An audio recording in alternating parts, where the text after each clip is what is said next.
Peer-to-peer marketing, Ultra English version. If you really want to understand modern sales, here's the shift. Stop marketing like a business talking to customers. Start communicating like a human talking to other humans. That's where the money is. The most profitable format today is not business to customer. It's person to person, human to human, mind to mind, tension to tension, because nobody emotionally attaches to a corporate voice. People attach to people. Let's say I want to explain why your offer needs real analytical packaging. The dead business version sounds like this. Here is the structure. Here is the framework. Please calculate your positioning.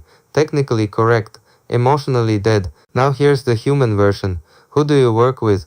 People who want photos. What makes you different? I've done this for years and I'm good at it. Great. So what's your offer? Bro, you already know I shoot well. Let's just do the shoot. That is alive. That feels real. That sounds like something a human would actually say. And because it feels real, it creates emotional connection. And emotional connection is what creates fans, not clients. Fans. That's a different level of loyalty, a different level of trust, a different level of buying behavior. My personal rule: be a person for people, not a brand voice, not a sales mechanism, not a polished little conversion robot. A person.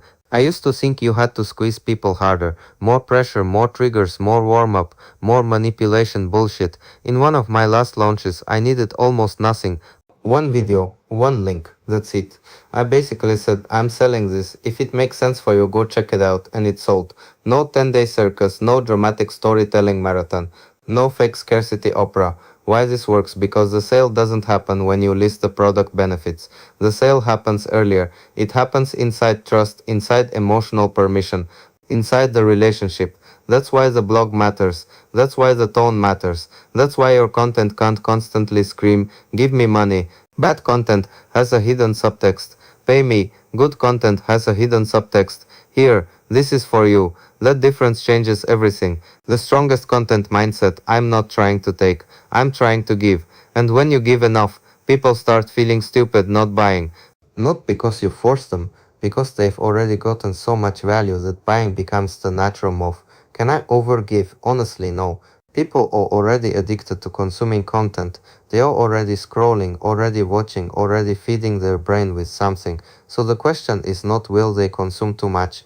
The question is, will your content be good enough to hold them? The balance I like: 70% entertaining, 30% educational, but not brain-dead entertainment. Entertainment that carries meaning. Entertainment that slips inside in through the side door. Entertainment that makes people feel something while they learn. That's the sweet spot. Because people are not just buying information anymore. They are buying energy, movement, vibe, belonging, emotional momentum. Sometimes the feeling around the content matters more than the content itself. Final thought: we should stop trying so hard to sell. We should focus on inspiring, not empty motivation, not fake positivity, real inspiration, emotion plus clarity plus perspective plus movement. And one more rule: create content like you already got paid for it. The second you enter that mindset, your quality goes up, because now you're not begging for approval, you're delivering a standard. And for the people scared of giving too much for free, in reality, the more you genuinely give, the more trust you build. And trust is still the strongest sales asset on the internet. So no, people do not buy because you held back. They buy because you gave enough to prove you're worth paying.